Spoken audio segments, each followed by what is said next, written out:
11th pick, but he might be waiting before he sees the field because obviously Andy Dalton is there as well, QB1, according to their Twitter. And Matt Nagy is committed to Dalton getting the start week 1. Andy is our starter. And again, I can't predict anything, that's you know how it goes. I mean, there's so many things that could happen between today and that week 1, but Andy is our starter and Justin's our number 2, and we're going to stick to this plan. I don't know what's the value of digging in there. Yeah, and I also don't think anybody in Chicago believes it. What if Fields looks great in the preseason? He'll play. This is one of these stories like, what is it, June. So much can change. If he looks great in the preseason and the fans are going nuts. He looks great in training camp. Yeah. But I don't get what's the value of digging in and saying, like, he's our starter. Like, you drafted Justin Fields at 11. He actually should be the starter. You're not building anything with Andy Dalton. But somebody probably promised Andy Dalton, we'll make you our starter. We're not season long. They probably told Andy, listen, Andy, you'll start somebody probably made him a promise. We'll start your week 1. We are drafting a quarterback. There's no guarantees after that. That's what it feels. Bottom line is, things change. Like the Clipper series with Utah. Kawhi is hurt. Nothing I said yesterday matters. We have new information. Right. It's a new series. Right. The bottom line is that this kid lights it up. None of it matters. Then this is irrelevant. That's what I'm saying. Like, why even dig in on it? Like, you guys clearly are having a quarterback competition. Yeah. Joy with the news. Well, that's the news. And thanks for stopping by. The Herd Line News. Nick right now joins us, brought to you by Mercedes-Benz, the best or nothing. First things first, host. So let's just talk KD. I don't really buy legacy game stuff. Drew Brees. Tua, Drew Brees. I'm over that comp. I'm over most of these comps, but yes, I've been saying, please stop comparing guys to Drew Brees and Tom Brady and Aaron Rodgers and Russell Wilson. Like, those are one of one. God made them, broke the mold. Like, just relax on those particular comps. Yeah, for 20 years I kept hearing this guy's the next Tiger Woods. The only thing close was Phil Mickelson, who played alongside him and couldn't beat him. Phil is like almost that good. Yeah, that's and there's as no close. other Phil Mickelson either. Yeah, I heard 20 guys were going to be Tiger. It's like, no, there is. That meteor is all by itself. Yes. So there's like so much going on in the NBA right now. It's absolute mayhem. I don't know what we did, NBA gods. What do we do? We don't deserve this. All right. There's just a lot going on. But let's start with Stan Van Gundy, out as the Pelicans head coach.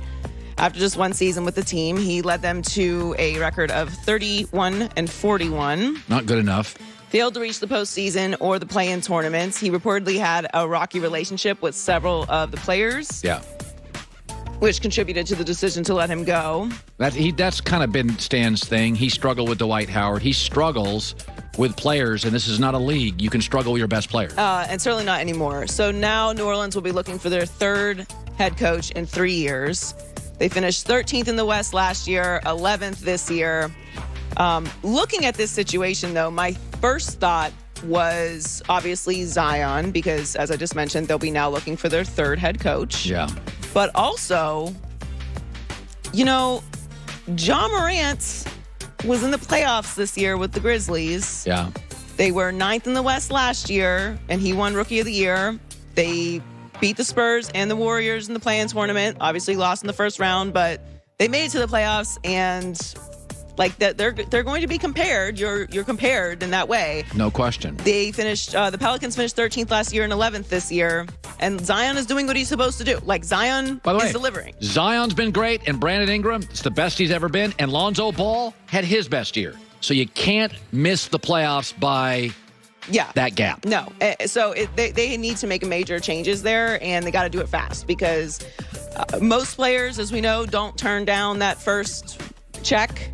But we've talked about it before. There's a lot of money outside of basketball now. It could be an unprecedented time for someone like Zion Williamson, who is, again, if the Pelicans hire the wrong coach, and 2 years from now, Zion doesn't need to sign that extension because he makes so much money in shoes that he'll just say, I'll take $60 million less, I'll make it up on the shoe side, and now I'll go to a big market, they'll market the hell out of me, and I'll sell more shoes than I would in New Orleans. Go to an owner who has some local business stuff going on, can make it all work. Like, this is a very important hire for the Pelicans. Also, Woj just reported Washington and coach Scott Brooks couldn't come to agreement on a new deal and are agreeing to part ways. Brooks' deal expired after the playoffs, so Scott Brooks is also out in Washington. All right.